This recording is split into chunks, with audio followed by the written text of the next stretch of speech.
So my name is Laura Dedenbach. I am a planner. For the last 8 years, I've been in practice as a sole proprietor. The name of my company is Dedenbach Planning Associates.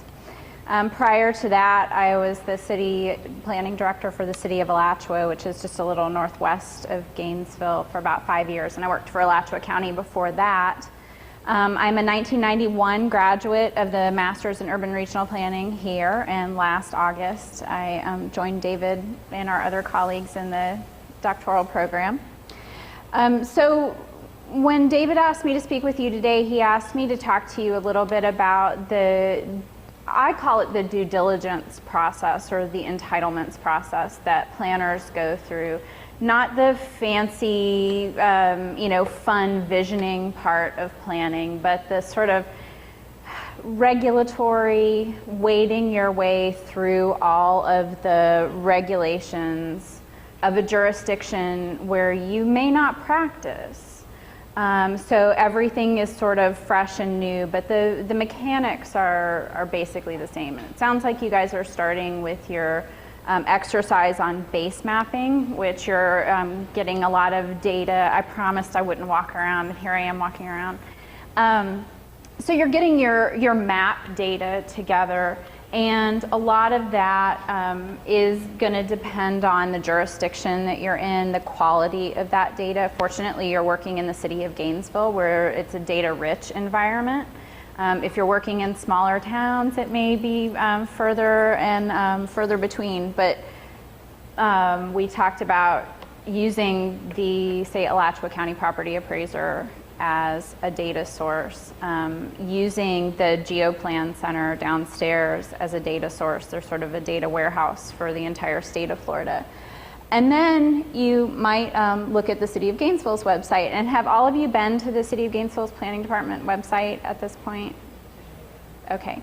So let's talk a little bit about how you might negotiate this site, and asking yourself questions as you go along about the site and getting familiar with a local government's processes and different layers of planning. Do you all understand how the comprehensive plan and land development regulations function together in the state of Florida? Okay. The comprehensive plan is a state-mandated planning document that sets forth broad goals, objectives, and policies for a community. It's required for every county and city and town in the state of Florida. So the first thing that you'll always want to do is go and check out the comprehensive plan. The city of Gainesville frequently updates their comprehensive plan, and that's important to know because say in a lot of offices you may have a copy of the comprehensive plan on the shelf. That's not good enough to use that as a reference. You need to refer back to the local government to make sure that you are up to date with all the plans and revisions. It used to be that revisions to the comprehensive plan would only take place twice a year, and now that's not the case. A local government can change their comprehensive plan whenever they feel like that's necessary. So you need to kind of keep on top of that. But the basic parts of the comprehensive plan, it talks about capital improvements, so all of your infrastructure plans, that might be relevant to your site. It actually contains a capital improvements schedule that's a 5-year planning document and might tell you about projects that are in the works for your site area. Your conservation element will tell you about all the goals, objectives, and policies that are relevant to the natural resources on your site. The big element that I think would be the biggest focus and the place where you usually want to start is the future land use element, because that will give you the goals, objectives, and policies of the land use category that your property is in. And that's really kind of where you start, is what is the city's vision for this particular land use? How do they want it used? And how have they set forth policies to achieve that land and being used in that way? So that's really important to sort of set your mind frame about, well, does your client's vision for this property match what the jurisdiction's vision is? That's really important mesh and getting realistic in your expectations early on. And also, when you go through these, you have to think about implementing your client's vision. And I say client broadly. It may be a private sector client, but it could also be your public sector client. Sometimes departments in a jurisdiction don't communicate well, and the recreation department, say, may have a vision that doesn't fit in with the comprehensive plan or the planning department's vision. So that's also a good cross-check to make sure that everybody's on the same page and that these are balanced expectations. So you look at the future land use element. It will also give you some design standards. It depends on the community. Some communities have a bigger focus on urban design. The city of Gainesville has their own urban design element. And that might be relevant since your site is in the downtown area particularly, and in community redevelopment area specifically. Then the urban design, element, yikes. All right, I don't get hazard pay, I guess, if I get struck by lightning here. Woo. So this is also in a community redevelopment area, and we'll talk a little bit about how that also interacts. Gives you another layer of regulation. But this, your comprehensive plan, is kind of where you start in terms of your regulatory process. Think of it as a broad foundation for the development of the city as a whole, and the foundation on which the development of your particular site is going to occur. So once you sort of navigate through the comprehensive plan, the next step is the land development regulations. The land development regulations, or land development code, or unified land development code or regulations, they all mean the same thing. They're the implementing regulations of the comprehensive plan. The two documents are required to be consistent, and also the document can be updated at any time. So you always need to be aware that just because you might have a land development code on the shelf, you need to go and check either the city's website, or here's what most municipalities do. Most municipalities of any size will actually use a source called MuniCode.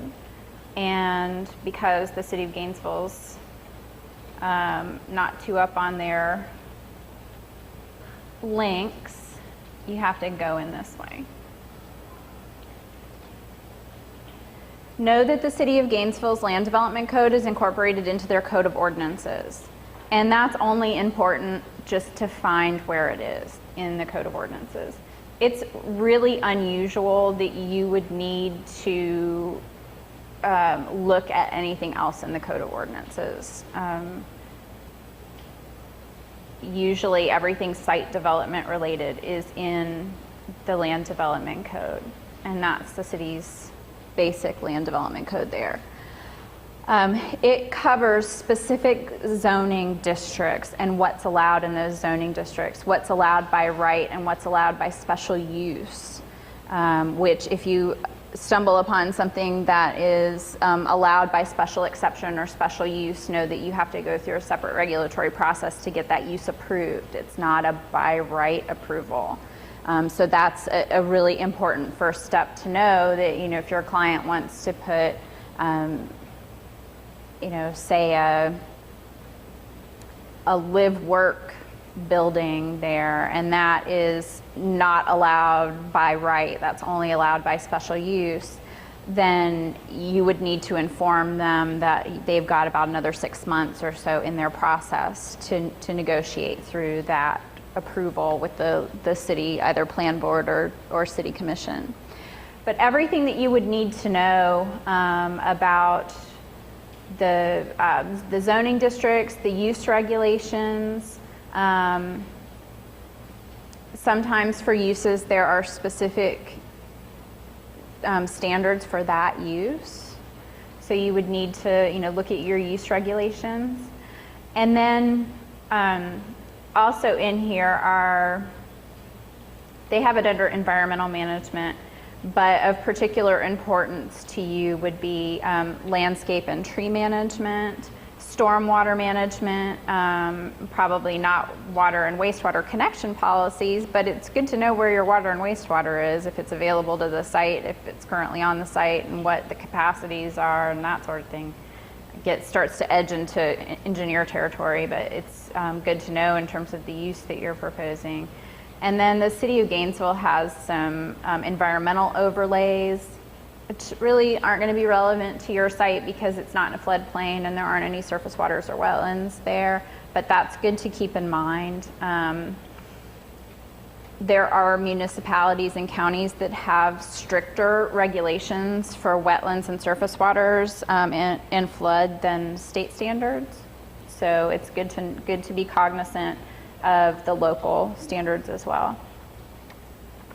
And important for site design to know what your buffers are and how that's expected to be handled, whether they have a mitigation policy so that if you have, say, a half-acre wetland on your site, can it be mitigated someplace else so that you can reclaim that half-acre, or do you need to put it into some other special preserved category? Sure, wetlands mitigation? Sure. The state of Florida has a policy, and most local governments do as well, that if you have a wetland on your site that's a fragment or is isolated or is somehow not important to an overall wetlands system, then you can mitigate that. The other category is that if that wetland takes your entire property, then you can mitigate that. What mitigation means is that the state of Florida has a wetlands mitigation banking system. It's governed or regulated through the water management districts and DEP at the Florida Department of Environmental Protection. If I shout out an acronym and you don't know what it is, just like say, hey, we don't speak the lingo, let me know what that means. So it's regulated through them, and you basically fill out this entire application. You do all of the science and analysis of that wetland, and they determine whether or not it can be part of the mitigation banking program. If it's part of the mitigation banking program, then it can be removed from the site, and land is purchased in one of the wetland mitigation banks across the state. And land's actually purchased there and added in, or improvements are done to those wetland mitigation areas. Yes. Yeah. Does that expense fall on who? That's the developer's expense. Yeah. To buy that new parcel and attach it to Yeah, there's some financial calculation that's involved there, and the state says basically you owe this amount of money to mitigate, and it can be very expensive. Depending on how much land. But in this type of urban setting, the developer might decide, well, that's something that can be added into the pro forma and absorbed because the rents that they'll get or the sale that they'll get can absorb the cost of that wetland mitigation. And the city of Gainesville has pretty stringent wetland regulations, and they're pretty serious about wetlands protection. So not so much for this site. This site's got other issues with soils remediation, but it's good to know what wetlands requirements are. One of the other key things that you might need to know beyond comprehensive plans, and then beyond the land development regulations, all the zoning and the rules, the basic rules, are these overlay districts. And they can take a lot of different forms. They can be historic district overlays. They can be special area plans, and we'll look at some maps to show you where the special area plans. They can be community redevelopment areas, which this is part of. And what it really means is that there's a third set of very special regulations just for this area. or for the area that's included in the overlay district. And they may be further visioning documents, they may be more specific. The city's starting to move to form-based codes, so it may be more form-based code based. But you'll want to make sure that you pay attention to those, because the way that they work is that if the overlay district conflicts with the land development code, the overlay district rules. Unless there's some language about the most stringent policy ruling, and then you have to make a judgment call, or you call city staff and say, okay, which one? And then you need to make sure you call the right city staff person. So paying attention to this sort of special area plan is kind of it's a more refined type of zoning or special area plans. But you really, that's what gets people into the most trouble, is not really thoroughly reading the special area plan, and then you miss something because it's not in the general land development code, and you find out that you needed to have a certain type of landscaping, or you needed to have a certain type of signage or setbacks or uses that just aren't allowed in the regular code. So that's really, really important to pay attention to. The other thing that I'll call your attention to, they have additional development standards. Okay, so here's in the additional development standards, sign regulations, off-street parking and loading requirements, access management. Those are all really important in terms of how you make land allocations within the site. And then general provisions are fences and walls and these sort of extra things, but you want to make sure that you look at that, because it might tell you that you need a certain type of fence. It talks about compound uses, which are joint uses like live-work units, office residential, something like that might trip you up. There are all sorts of things in the land development code that are just hidden in there that you really have to comb through it. So we'll look at also your development review process.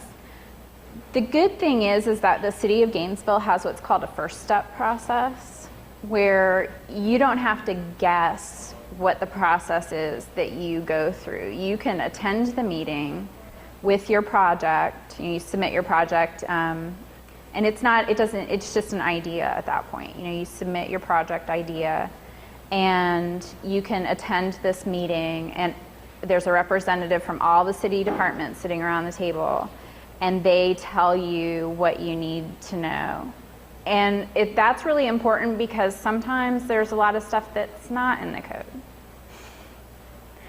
and that you kind of need to know because that person has been there, for a long time, and they have a certain feel for the way that things work in that particular area of the city, or they may have some things that they would like to see done, which really means that even though it's not in the code, you better address it in some way, shape, or form.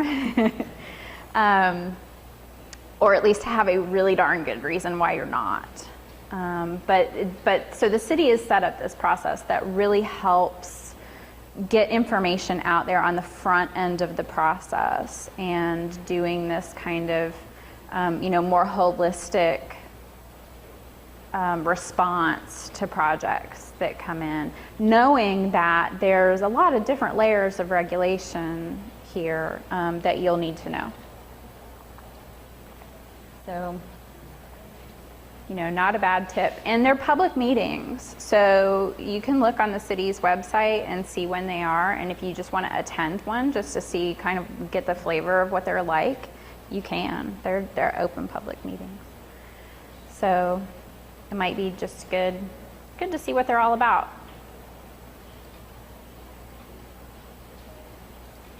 Okay. So we'll go back to the city's website maybe.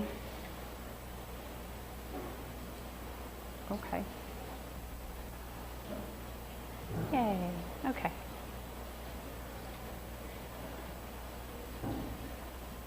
Okay, so these are some of the special areas that the city has, none of which apply to your particular site, which is good. Well, actually, these are 4 of the 8 special area plans, so there may be, none of these do, but there may be ones that do. This falls into the category of not relevant to your site, but there are plans out there for East Gainesville that contribute to the regulations of developments in East Gainesville, and this is kind of a long-term city-county planning project, the Plan East Gainesville project. And it is an example of a plan that is not codified but is expected to be adhered to. But at least, you know, they have it on their site. And then these environmental overlays, the Wellfield District, which doesn't apply to you, wetlands, lakes, and creeks, which also won't apply to you, but it's nice to know that they're there.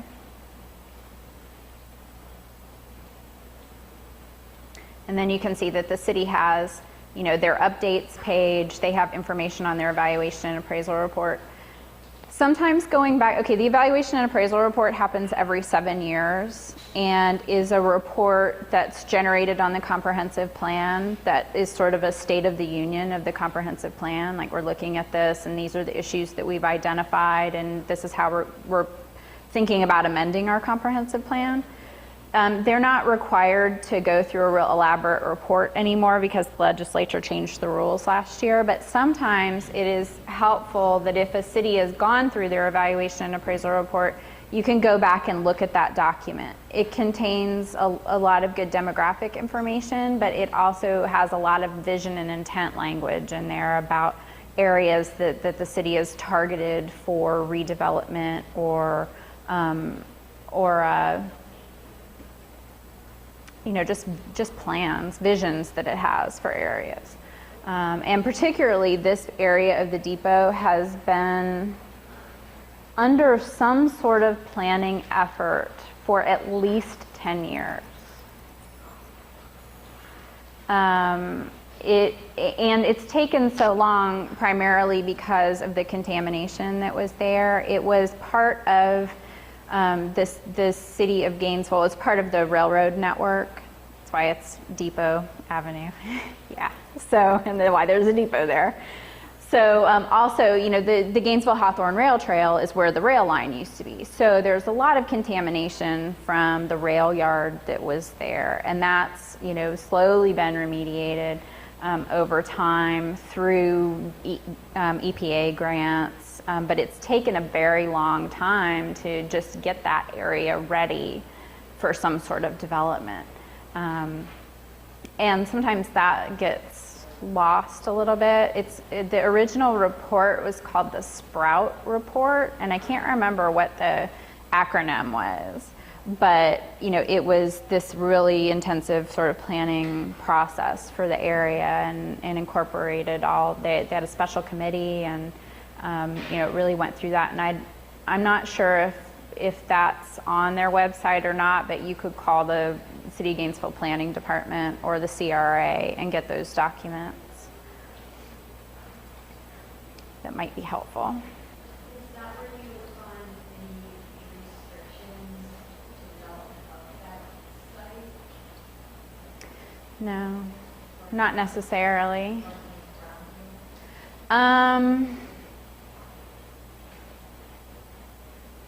Maybe. There may be, if there are some specific regulations about that. I'm not super familiar with that, but you would want to make sure that, so I know there are some regulations about digging and things with brownfield sites, and I'm not sure if there are any here, but that would be good to know.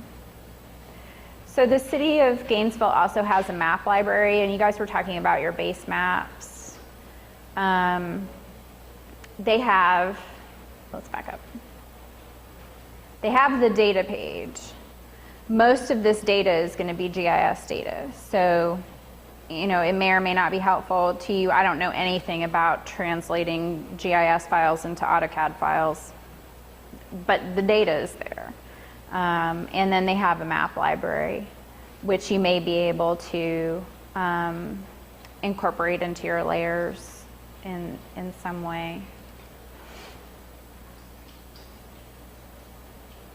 So this is, hopefully that will render in a little bit more, but this is the CRA map for the city of Gainesville.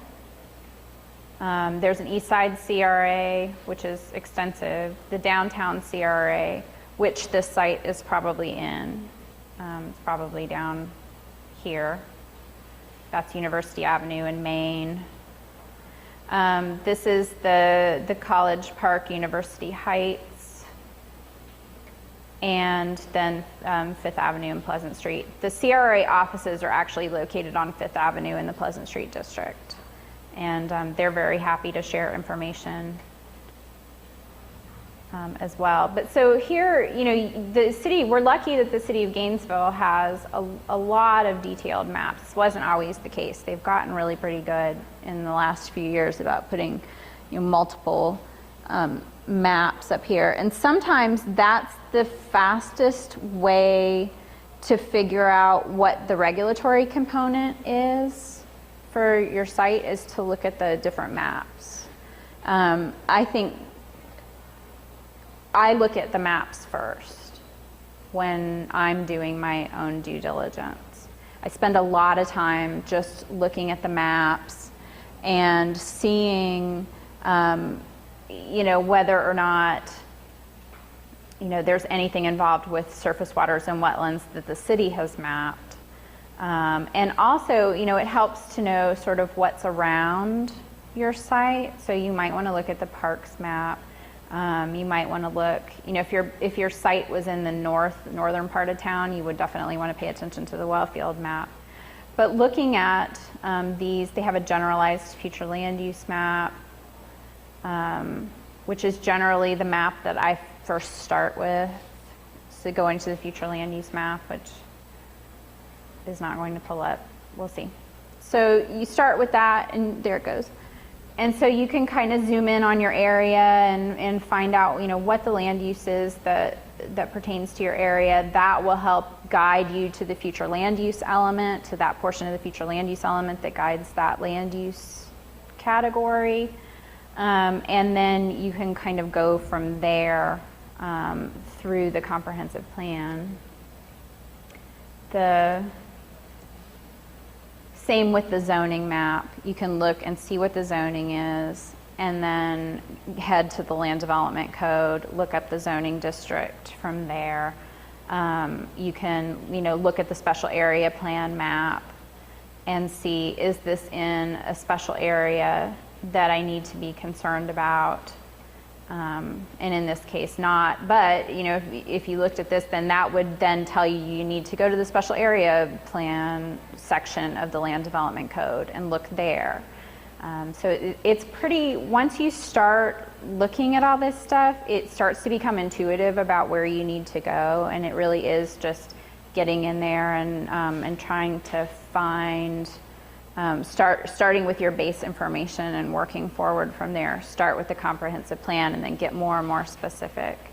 And it sounds like starting with your base map, where you're collecting, you know, your basic soils information, topography, natural resources information. They have to do land use and zoning. What else do they need to incorporate into their base map? Okay. Okay. So once you start collecting, you know, that data, then that leads you then to the other portions of the comprehensive plan and land development code that you may need to pay attention to. Policies on soils, policies on stormwater, policies on access management, and then to the land development code with policies about landscaping, policies about setbacks. And know that every piece of that property is regulated in some way. There's hardly anything that is just free.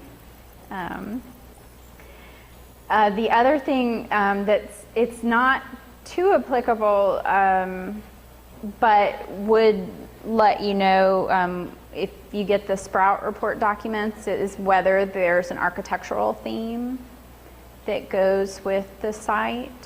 Sometimes there is in historic districts or in the special area plan areas, there may be an architectural theme that you need to adhere to, and that can represent itself in several different ways. It may be the types of landscaping, it may be the types of setbacks, it may be the building facades itself. But that's another important thing to consider, is whether you're in an area that's got some architectural or historic design standards, or just design standards in general. One of the things that you should know is that the City of Gainesville is in the process of updating their land development code, and that means that they're moving towards a form-based code. Form-based codes mean that they're more concerned with how the building and the site, how the building is situated on the site and how the site is used, more so than they're concerned with what goes on in the building itself. And a lot of large city codes, particularly for urban areas, because we're trying to respect a smaller urban form and also have more adaptive reuse in urban areas, that we're more focused on how all the parts fit together and less concerned about whether it's an office or whether it's a shop or whether someone lives there. And I think that information is on here too. Part of looking at a site, here it is, redefining livability through form, function, and place. Part of doing a due diligence on a site is being cognizant of where the local government is in terms of revising their regulations, where they are in that public process. Because you don't want to get halfway down the road and then find out that they've just adopted an entirely new land development code. So it's good to just be aware. It's not adopted, it's not effective until it is, but it could save you some time if you know that there's a process underway, and especially with this process, if you know that it's in the public hearing stage. You can start to run kind of a comparative matrix of, well, what happens if by the time we get something submitted, it's the old code? And then what happens if just before we submit, or a month after, or a month before we submit, it all changes? Usually local governments have a grace period, but it just depends. You can't necessarily rely on that. So it's good to be aware of what's going on. So I feel like I've thrown all this stuff at you. The importance of doing your due diligence and being thorough about your due diligence is that it is if it's done correctly, it saves you time in the public process. If you do your due diligence correctly, you're communicating with your client about what their expectations and needs are.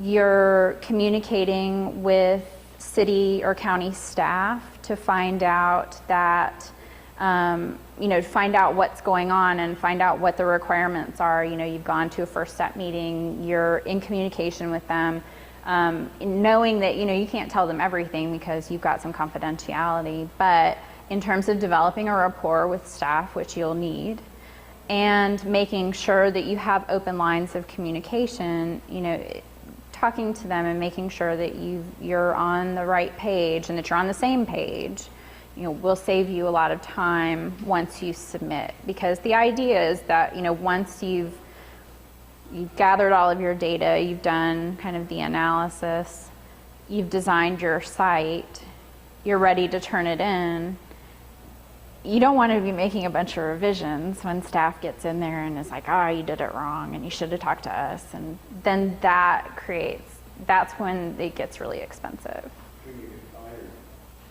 And you can get fired, which is really terrible. So you don't want that.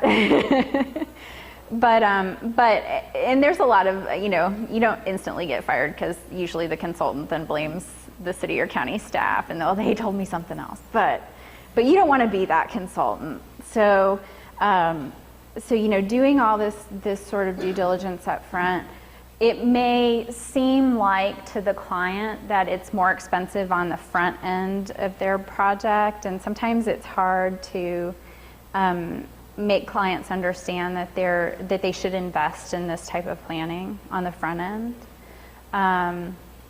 But once it hits the public hearing process or public process and that goes smoothly, then they understand why, there was all this front end done. Because, truly you don't want to design something and then have it not be achievable, which happens too, where, we'll work on a project and we'll design it and then the engineers will get in there and be like, oh, you didn't pay any attention to the code or what needed to be done here and we can't do this. So it's really important to, have that connection. And two, you probably will not be working in isolation. You'll be working with other professionals and be putting their input into your design. Working with your civil engineers, working with your geotechnical expert, working with, planners, working with a lot of other people on your team to put the site together and have it all be designed well and go smoothly. So that's sort of the why, what David was talking about. Why do we do this? Why do we do all this data collection? Well, you need it to to accurately develop a site and to develop something that's feasible and compliant with city codes, and also something that then your client wants to build or see or do.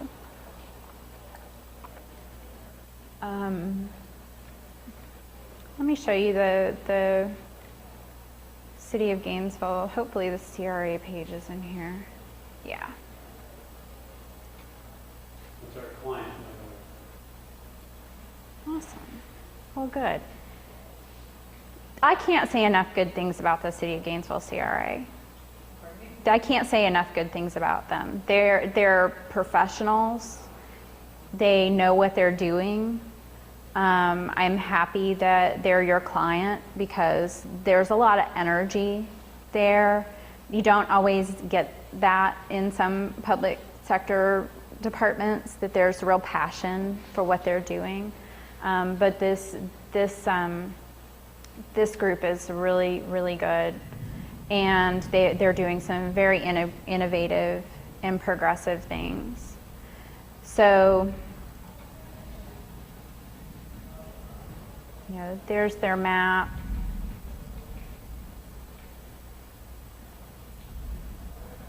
So since we're pretty sure this is in the downtown Gainesville redevelopment area, there's the detailed map. Yep. There we are, right there. The area plan and budget. The really cool thing about CRAs is that they're infrastructure motivated.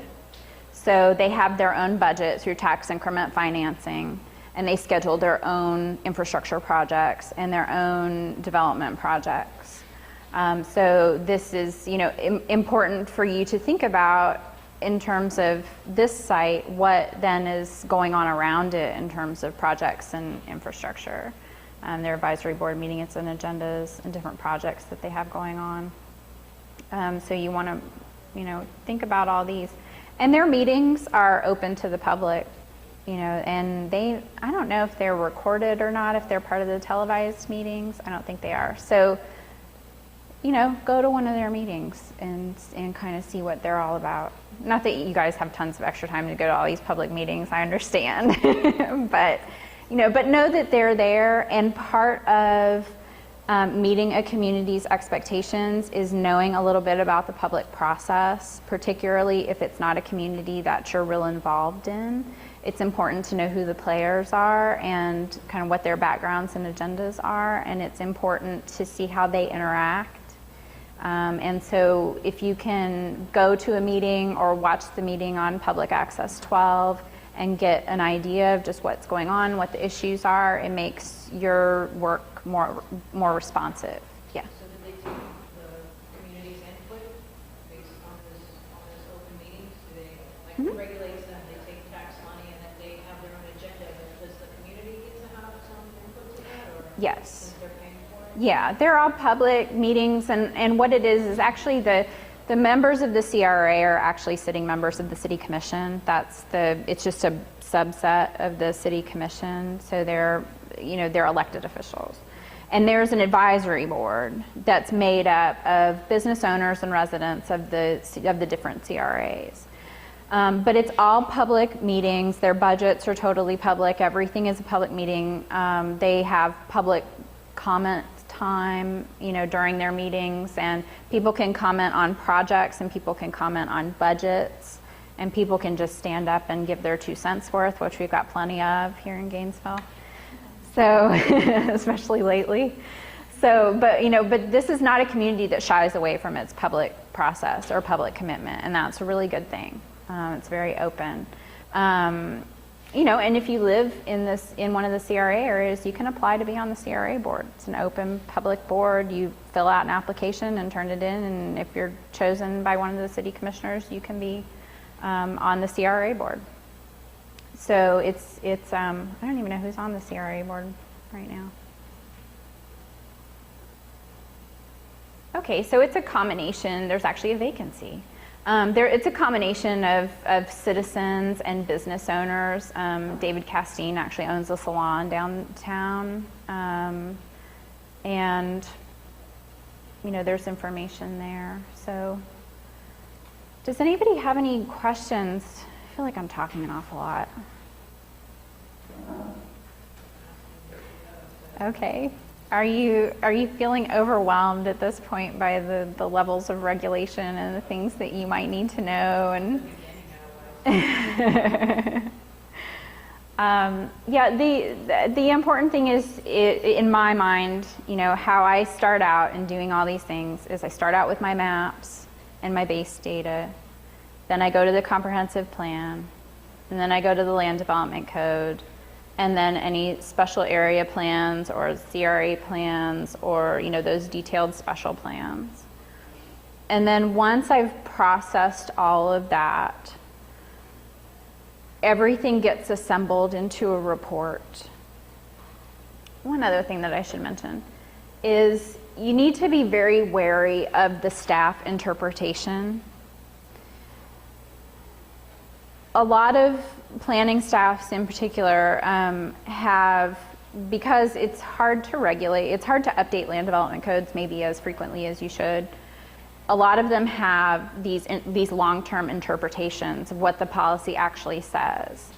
And it may be implemented in a way that isn't readily discernible from the plain words on the page.